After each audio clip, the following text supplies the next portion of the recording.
جب آپ نے اعلان کیا کہ چلو تقدیر کو پورا کرو، تو جبریل بھی غمگین ہو کر کہنے لگے یا رسول اللہ پھر میرا بھی آج دنیا میں آخری دن ہے، آج کے بعد میں بھی کبھی اس دنیا میں لوٹ کے نہیں آؤں انہیں بڑی کے ساتھ۔ آپ کی آنکھیں بند ہوئیں، حضرت عائشہ رضی اللہ تعالیٰ عنہ کی چیخ نکلی تو ساری بیگمات توڑی دوڑی آئیں، تو آپ کی منزل پوری ہو چکی تھی، تو آپ کو لٹایا گیا اور چادر ڈال دی گئی۔ ابو بکر رضی اللہ تعالیٰ عنہ اپنی دوسری بیگم کے پاس گئے تھے عوالی، 3-4 میل پتہ چلا، تو وہاں سے گھوڑے پر وہ دوڑتے ہوئے آئے اور آ کر آپ کے ماتھے سے چہرے سے کپڑا ہٹایا اور آپ کے ماتھے پر بوسہ لیا، تو آپ کے آنسو ماتھے پر گرے۔ کوا و نبیا و خلیلا و صفیہ، ہائے میرا نبی، ہائے میرا دوست، ہائے میرا خلیل، ہائے میرا جگر، کہ یا رسول اللہ آج کے بعد آپ کوئی دکھ نہیں دیکھی۔ 11 ہجری میں آپ حج کے لیے تشریف لے تھے، اور یہ صورت آئی 11 تاریخ کو، 11 حج کے ذوالحج، اذا جاء نصر اللہ والفتح۔ اس میں اشارہ تھا کہ میرے نبی آپ کا مشن مکمل ہو چکا ہے، اب آپ ہمارے پاس آنے کی تیاری فرمائیں۔ تو یہ جب یہ زوال سے پہلے آپ اپنے خیمے میں لیٹے ہوئے تھے، یہ آخری صورت قرآن کی جو نازل ہوئی، تو آپ نکلے زوال کے بعد، آپ نے تینوں شیطانوں کو پتھر مارے، پھر آپ اپنی اونٹنی ازوا پہ سوار ہوئے اور آپ نے یہ تاریخی جملہ بولا، ایھا الناس عسیٰ اللہ تلقونی بعد عامی ھذا، لوگو یہ میری تمہاری آخری ملاقات، آج کے بعد تم مجھے نہیں دیکھو۔ واپسی پر آپ نے معاذ بن جبل کو مدینے سے یمن روانہ فرمایا، تو معاذ بن جبل سے ایسی محبت تھی کہ ان کو سی آف کرنے کے لیے 7 میل پیدل چل۔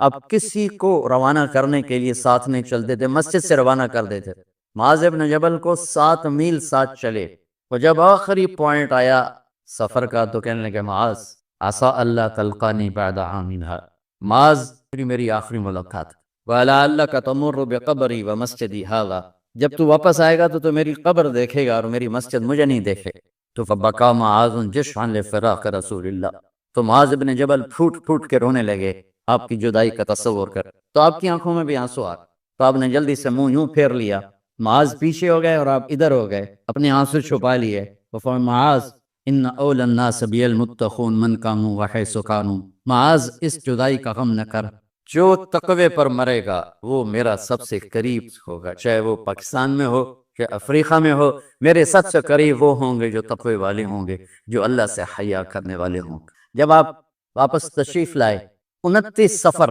29 محرم صفر، 29 صفر عصر کی نماز کے بعد ایک جنازہ تھا، اس جنازے کو پڑھانے کے بعد اس کو دفن کے لیے آپ جنت البقیع تشریف لے گئے، وہاں سے واپس ہونے لگے تو سر درد اٹھا اور وہ درد ایک دم بڑھنا شروع ہوا، اور اس دن باری حضرت عائشہ کے گھر کی تھی، تو آپ گھر میں تشریف لاتے لاتے درد کے ساتھ بخار، تیز بخار، تیز درد، تیز بخار، اور 14 دن 12 ربیع 29 30 2 دن یہ اور 12 دن اگلے 14 دن آپ نے بیماری دیکھی، مسلسل سر درد اور مسلسل بخار، اور روزانہ آپ جب گھر بدلتے اس کو 9 بیویاں زندہ تھیں، تو آپ پوچھتے کل کس کی باری ہے، کل کس کی باری ہے، یہ میمونہ کی ہے، اگلا دن کل کس کی باری، یہ حفصہ کی، کل کس کی باری ہے، ام سلمہ کی ہے۔ تو بیگمات نے اس سے سمجھا کہ اللہ کے نبی یہ چاہتے ہیں کہ میں بیماری کے دن عائشہ کے پاس گزار، ورنہ آپ کو تو خود پتہ ہے کل کس کی باری ہے، پرسوں کس کی باری ہے، ترسوں کس کی باری ہے۔ تو حضرت میمونہ کے گھر میں آپ تشریف فرما تھے، تو ساری باقی 8-7 بیگمات جمع ہوئیں اور انہوں نے آ کے عرض کی یا رسول اللہ جب تک آپ بیمار ہیں آپ عائشہ کے پاس آرام فرمائیں، اور جب اللہ آپ کو شفا دے دے تو پھر ہماری ترتیب کو آپ دوبارہ شروع فرما دیں۔ تو آپ نے سب کا شکریہ ادا کیا، عدل کی مثال کا اسلام جب دوسری شادی کی اجازت دیتا ہے تو عدل کی شرط لگاتا ہے، ان لم تعدلوا، اگر عدل نہیں کر سکتے پھر ایک ہی ہے عدل، اور آپ نے فرمایا جس نے دوسری شادی کی اور عدل نہ کیا کتنی مرضی عبادت کر کے آیا تو قیامت کے دن آدھا حصہ اس کا فالق زدہ ہوگا، ایک سائیڈ اس کی فالق زدہ ہوگی، کتنے ہی مراقبے کر کے کتنی ہی نمازیں پڑھ کے آیا ہو، انصاف نہیں کیا تو پورا آدھا حصہ فالج کی پکڑ میں ہوگا۔ جب سب بیگمات نے یہ کہہ دیا کہ آپ وہاں گزاریں تو آپ نے شکریہ ادا کیا،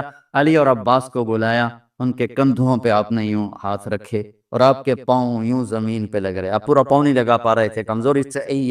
یہ پوزیشن تھی اس طرح، اور یہ پیر کا دن تھا، آپ حضرت عائشہ کے گھر میں داخل ہوئے اور اگلے پیر کو حضرت عائشہ کے گھر میں آپ اپنے اللہ کے پاس چلے۔ آخری ہفتہ آپ نے حضرت عائشہ کے گھر میں گزارا۔ صحابہ ملاقات کے لیے حاضر ہوئے تو آپ ان کو دیکھ کے رونے لگے اور فرمایا کہ میں تمہیں اللہ کے سپرد کرتا ہوں، اللہ تمہاری حفاظت کرے، اللہ تمہارا ساتھی ہو، آواکم اللہ حفظکم اللہ نصرکم اللہ، بہت دعائیں دی۔ تو عبداللہ بن مسعود رضی اللہ تعالیٰ عنہ نے پوچھا یا رسول اللہ، لگتا ہے جیسے جانے کا وقت ہے، تو آپ کو غسل کون دے گا؟ آپ نے فرمایا میرے اہل بیت۔ آپ کو کفن کون دے گا؟ کہ میرے اہل بیت۔ آپ کا جنازہ کون پڑھے گا؟ تو آپ رونے لگے۔ تو آپ نے فرمایا جب تم مجھے غسل دے دو تو سب نکل جانا، سب سے پہلے میرے دو وزیر جبریل و میکائیل آئیں گے اور وہ میرے اوپر درود و سلام پڑھی۔ ہمارے نبی کا جنازہ ایسے نہیں ہوا اللہ اکبر اور پیچھے صفیں، آپ کی چارپائی کے پاس آ کر صحابہ کھڑے ہو جاتے، وہ میں ابھی بتاتا ہوں۔ تو آپ نے فرمایا سب سے پہلے جبریل و میکائیل آ کر میرے اوپر درود و سلام پڑھیں گے، پھر اس کے بعد ساتوں آسمان کے فرشتے باری باری آئیں گے۔ جب وہ چلے جائیں گے تو پھر سب سے پہلے میرے خاندان، میرے اہل بیت کے مرد آ کر میرے اوپر سلام پڑھیں گے، پھر ان کی خواتین آ کر سلام پڑھیں گی، پھر ان کے بچے آئیں گے، پھر ان کے نوکر اور نوکرانی آئیں گی، اس کے بعد مہاجرین مکے کے قریش آئیں گے، اس کے بعد ان کی عورتیں آئیں گی، ان کے بچے آئیں گے، ان کے نوکر اور نوکرانی آئیں گی، اس کے بعد مدینہ والے آئیں گے، پھر مدینے کی خواتین آئیں گی، پھر ان کے نوکر نوکرانی آئیں گے، اور اس کے بعد مجھے تم اللہ کے سپرد کر دینا۔ اور پھر آپ نے ایک عجب بات فرمائی جو کسی نبی نے نہیں فرمائی، فرمایا کہ میرے بعد میری آنے والی امت کو میرا سلام کہے گا، اور انہیں کہنا کہ ان کے بعد جو آئیں ان کو بھی میرا سلام کہے، اور اس طرح میرے سلام کو قیامت تک اللہ کے نبی نے پہنچایا کہ ہر آنے والی امت، ہر آنے والی نسل، اگلی نسل کو اس نبی کا سلام پہنچایا۔ آپ کے جانے میں 5 دن باقی تھے تو آپ نے فرمایا مجھے 7 کنوؤں کے پانی سے غسل کرواؤ، تو 7 کنوؤں سے پانی لایا گیا مشکیزوں میں بھر کے۔ تو حضرت عائشہ کے گھر میں کوئی ایسا ٹب نہیں تھا جس میں بیٹھ کے وہ آپ نہا سکتے، تو حضرت حفصہ کے گھر سے ٹب منگوایا گیا، آپ اس میں بیٹھے، تہمت باندھا ہوا تھا، کرتا اتارا، اور آپ پر 7 کنوؤں کا پانی ڈالا گیا، تھوڑا تھوڑا تھوڑا تھوڑا تھوڑا تھوڑا، تو اس سے بخار کی شدت کم ہوئی، اور آپ سر درد کی وجہ سے آپ نے ایسے پٹی باندھی سرخ رنگ کی، اور اس کے بعد حضرت علی اور فضل بن عباس کے کندھوں کا آسرا لے کر آپ مسجد میں تشریف لائے، اور آپ ممبر پر بیٹھے، اور آپ نے فرمایا لوگوں میرے جانے کا وقت آ چکا ہے، میں نے کسی پر زیادتی کی ہو، کسی کو تھپڑ مارا ہو، کسی کو چھڑی ماری ہو، کسی کا حق دبایا ہو، تو میں اپنی جان کے ساتھ، مال کے ساتھ حاضر ہوں، مجھ سے یہیں بدلہ لے لو، آخرت میں میرے خلاف کوئی دعویٰ نہ کر، میں آخرت کے حساب کو برداشت نہیں کر سکتا۔ جن کی طفیل لوگوں کا حساب معاف ہوگا، جن کی طفیل، جن کی شفاعت پر لوگ بے حساب جنت میں جائیں گے، وہ روتے ہوئے فرما رہے ہیں کہ میں آخرت کے حساب کو نہیں دے سکتا۔ تو سارے صحابہ رونے لگے، لیکن آپ اپنی بات کو دہراتے رہے، کوئی بھی نہیں اٹھا۔ تو آپ نے ظہر کی نماز پڑھائی، ظہر کے بعد پھر ممبر پر آئے اور فرمایا کہ لوگوں یہیں مجھ سے حساب کتاب کر لو، آگے نہ کرنا، بتاؤ میں نے کسی کا کوئی حق دینا۔ ایک صحابی کھڑے ہو، یا رسول اللہ آپ نے میرے 3 روپے دینے ہیں، 3 درہم۔ تو آپ نے فرمایا دینے ہوں گے کہ ضرور، پر مجھے یاد نہیں، بتاؤ گے کس طرح دینے؟ کہ یا رسول اللہ آپ کے پاس سائل آیا تھا، آپ سے مانگا، آپ کے پاس تھے نہیں، تو آپ نے مجھ سے کہا تیرے پاس کچھ ہیں؟ تو میرے پاس 3 درہم تھے، تو آپ نے فرمایا تو دے دے، میں بعد میں ادا کر دوں گا۔ تو ہاں یاد آ گیا۔ تو میرے گھر کے نبی میں، میرے نبی کے گھر میں تو تیل نہیں تھا ایک چھٹانگ جس سے چراغ جلتا، پیسہ کہاں سے آتا؟ تو آپ کے سامنے آپ کے کزن فضل بن عباس کھڑے تھے، آپ نے فرمایا فضل میرا قرضہ ذمہ لیتے ہو؟ جن کے لیے کائنات سجائی گئی، جنت کی چابیاں جن کو پکڑائیں گے، جاتے ہوئے 3 روپے دینے کی ہمت نہیں تھی۔ کہا فضل میرا قرضہ ذمہ لیتے؟ کہا جی یا رسول میں اپنے ذمہ لیتا۔ کہا اس سے لے لینا۔ آپ گھر تشریف لے گئے، نماز کے لیے آتے تھے، پڑھاتے تھے، جمعرات کو عشاء کی نماز پڑھانے کے لیے اٹھ نہیں سکے، گر گئے، پھر اٹھنے لگے، اٹھ نہیں سکے، گر گئے، پھر اٹھنے لگے، اٹھ نہیں سکے، تو آپ نے فرمایا ابو بکر سے کہو نماز پڑھائے، عشاء کی نماز۔ ابو بکر ذرا پیچھے کھڑے تھے، عمر آگے کھڑے تھے، تو لوگوں نے کہا نماز ہی پڑھانی، کوئی پڑھا دے، تو انہیں حضرت عمر کو آگے کیا، انہوں نے کہا اللہ اکبر۔ جب حضرت عمر کی تکبیر سنی تو آپ نے اندر سے زور سے فرمایا عمر کو پیچھے کرو، ابو بکر کو آگے کرو، میرے رب کا فرمان ہے میرے مصلی پر ابو بکر کے سوا اور کوئی کھڑا نہیں ہو سکتا۔ جمعرات کی عشاء جمعہ ہفتہ اتوار کی 15 نمازیں اور پیر کی فجر کی 16 اور جمعرات والی 17 نمازیں ابو بکر نے پڑھائیں میرے نبی کی موجودگی میں۔ ہفتے کے دن ظہر یا عصر میں آپ علی اور فضل بن عباس کے کندھوں پر ہاتھ رکھ کے مسجد میں داخل ہوئے اور ابو بکر نماز پڑھا رہے تھے۔ ادھر محسوس ہوا کہ اللہ کے نبی آ رہے ہیں، تو ابو بکر نے یوں پیچھے ہٹنا شروع کیا تاکہ مصلی سے ہٹ جائیں، تو آپ نے ایسے ہاتھ کا اشارہ فرمایا کہ کھڑے رہو، ہٹو نہیں، کھڑے رہو۔ تو وہ پھر آگے مصلی پر آ گئے، تو آپ تشریف لائے اور الٹے ہاتھ ابو بکر کے ساتھ بیٹھ کر آپ نے ظہر یا عصر کی 4 رکعت نماز ابو بکر کی امامت میں ادا فرمائی۔ یہ آپ کی آخری نماز سی مسجد کے اندر امت کے ساتھ اور تشریف لے۔ جمعے کا دن تھا، جبریل آئے، یا رسول اللہ مجھے اللہ نے بھیجا ہے کہ جاؤ میرے محبوب کا حال پوچھ کے آؤ۔ اللہ، تو آپ درد اور بخار دونوں چیزیں، سر کا درد بھی ہیوی ویٹس اور بخار بھی تپش، تو آپ نے کہا جبریل تکلیف ہے، تکلیف میں۔ ہفتے کا دن پھر جبریل آئے، یا رسول اللہ مجھے اللہ نے بھیجا ہے کہ جاؤ میرے محبوب کا حال پوچھ کے آؤ۔ پھر آپ نے فرمایا تکلیف ہے۔ اتوار کو پھر جبریل آئے، یا رسول اللہ اللہ نے بھیجا ہے کہ جاؤ میرے محبوب کا حال پوچھ۔ 12 ربیع الاول آگے 632 عیسوی اور 11 ہجری آپ کی طبیعت میں بشاشت آئے، تو صحابہ نماز پڑھ رہے تھے، آپ نے دروازہ کھول کے سب کو یوں دیکھا، تو حضرت انس فرماتے ہیں ہم سب نماز میں تھے، لیکن جب دروازہ کھلنے کی آواز آئی اللہ کے نبی کا چہرہ، تو ہم سب نماز میں یوں ہو گئے، نماز کے اندر ہی سارے اللہ کے نبی کو دیکھنا شروع کر دی، بھول ہی گئے کہ نماز پڑھ رہے ہیں، ایسے گم ہو گئے آپ میں۔ تو آپ نے جلدی سے دروازہ بند فرما دیا۔ یہ آپ کی آخری زیارت تھی اپنی امت کے لیے، اس کے بعد آپ اپنے اللہ کی طرف کا سفر شروع کیا۔ تو اشراق کے بعد آپ نے اپنی بیگمات کو بلایا، ان کو بتایا نہیں کہ میں آج جا رہا ہوں، سب سے ملے، سب کو الوداع کیا اور انہیں بھیجا۔ اس کے بعد آپ نے حضرت فاطمہ کو بلایا، جنت کی عورتوں کی سردار، سب سے زیادہ محبوب بیٹی، سب سے زیادہ جگر کا ٹکڑا، دل کا ٹکڑا کا، جس نے فاطمہ کو دکھ دیا مجھے دکھ، جس نے اسے سکھ دیا مجھے سکھ دیا۔ ہاں، ان کو قریب کا، بیٹی قریب ہو، تو ان کے کان میں کہا میں جا رہا۔ وہ رونے لگی، سامنے نا رو نہیں، چند دنوں کے بعد تیری میری ملاقات ہو جائے گی سب سے پہلے۔ تو 6 ماہ بعد حضرت فاطمہ کا بھی 24 سال کی عمر میں یا 25 سال کی عمر میں انتقال ہو گیا، ان کو رخصت فرمایا۔ پھر آپ نے داماد مولا علی کو بلایا، ان کا سر اپنی گود میں رکھا اور ان کے سر پہ اور کمر پہ ہاتھ پھیرتے رہے اور ان کو دعائیں دیتے رہے، آہستہ آہستہ،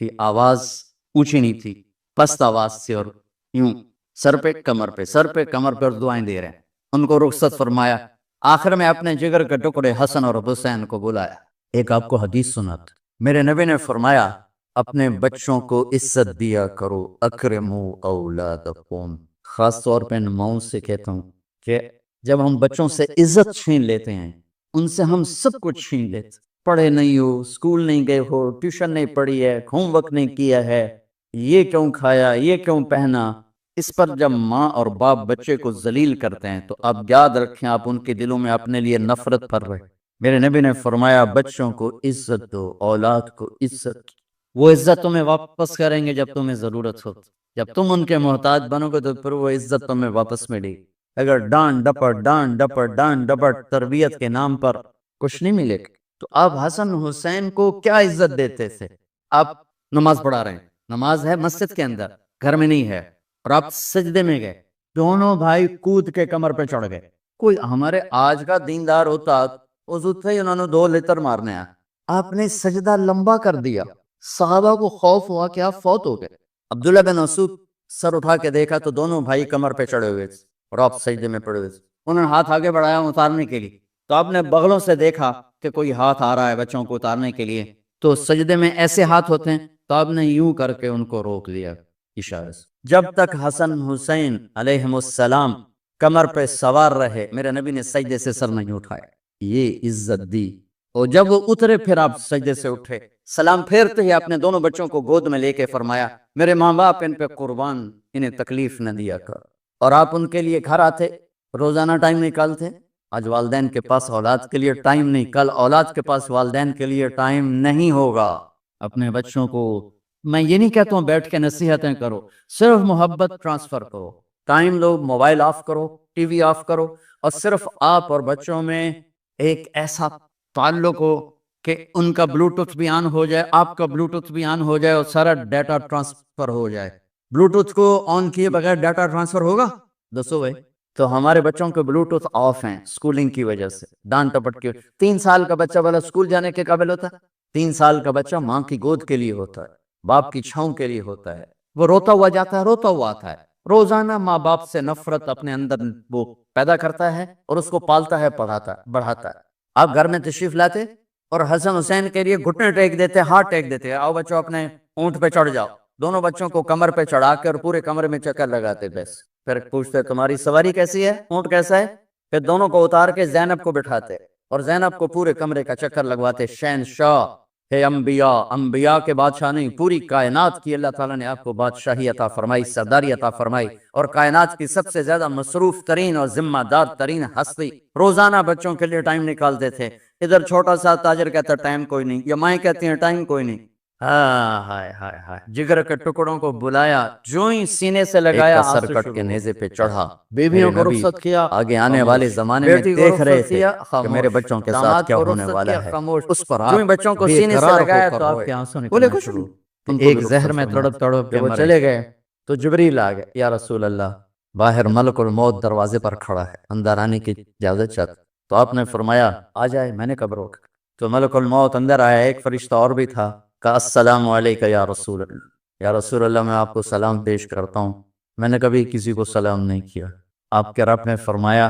جب جاؤ تو اجازت لے کے جانا، بن اجازت اندر نہ جانا، میں کبھی کسی سے اجازت نہیں لیتا۔ اللہ تعالیٰ نے فرمایا آنا چاہیں تو لے آنا، رہنا چاہیں تو چھوڑ کے آ جانا، یہ اختیار اللہ نے کبھی کسی کو نہیں دیا، آپ پہلی اور آخری ہستی۔ تو آپ نے فرمایا اگر میں اجازت دے دوں تو میری جان نکالو گے؟ تو اللہ کے امر کا پابند۔ تو آپ نے جبریل سے پوچھا کیا کہتے ہو، تم کیا کہتے ہو؟ جبریل نے کہا یا رسول اللہ، اللہ آپ کی ملاقات کے شوق، میرے بھائی بہنوں اللہ سے یہ دعا کیا کرو کہ اللہ ایسی موت دے جب جانے کا وقت ہے تو ہماری ملاقات کے شوق۔ ایک صحابی کا انتقال ہوا، آپ نے ان کی قبر پہ جا کے یہ دعا کی، یا اللہ طلحہ جب تیری بارگاہ میں پیش ہو تو اسے دیکھ کے مسکرائے، یہ تجھے دیکھ کے مسکرائے، سارے دکھ درد دور ہو جائیں۔ تو جبریل بولے یا رسول اللہ، اللہ آپ کی ملاقات کا شوق۔ آپ نے فرمایا جاؤ اللہ سے پوچھ کے آؤ میرے بعد میری امت کے ساتھ کیا کرے گا، جاؤ پوچھ کے آؤ حسن حسین کے ساتھ کیا کرے گا۔ یہ پوچھنا، ہر کوئی اپنے بچوں کو یاد کرتا، مرنے والے بچوں کو یاد کر، بچے میلاد۔ میرے والد اچانک ہارٹ اٹیک میں فوت ہو گئے تو ہماری بہنیں موجود نہیں تھی، میری 2 بہنیں، تو میرے والد بار بار کہتے میری دھیاں میں ملا دے، میری دھیاں میں ملا دے، اور میرے نبی نے کہا میری امت کا مجھے بتاؤ پہلے کیا کرو۔ حسن حسین کا نہیں کہا، جن کو ذبح ہوتے بھی دیکھ، زہر میں تڑپتے بھی دیکھ۔ واہ یا رسول اللہ، آپ نے کیا وفا کی اور ہم نے کیا صلت، سارے خنجر انہی کے سینے میں اتار دیے، ہر تیر کھینچ کے آپ کے جگر کے پار کیا، ہر نافرمانی کا ٹھیکہ دے لیا۔ جاؤ پوچھ کے آؤ میرے بعد میری امت کا کیا کرے گا۔ تو جبریل جا کر پیغام لائے کہ اللہ تعالیٰ فرما رہے ہیں ہاں ہم آپ کی امت کو تنہا نہیں چھوڑے، میرے رب کی عزت کی قسم، خواتین و حضرات میرے رب کی عزت کی قسم، میرے نبی یہ بات نہ اٹھاتے کوئی ہم میں خنزیر بنتا، کوئی بندر ہو جاتا، کوئی کتا ہو جاتا، کوئی سانپ بچھو بن جاتا، اللہ کی ہم سے کیا رشتہ داری۔ اس کملی والے پہ درود و سلام پڑھو جس نے اولاد کو پیچھے کر کے تمہیں اللہ سے مانگ،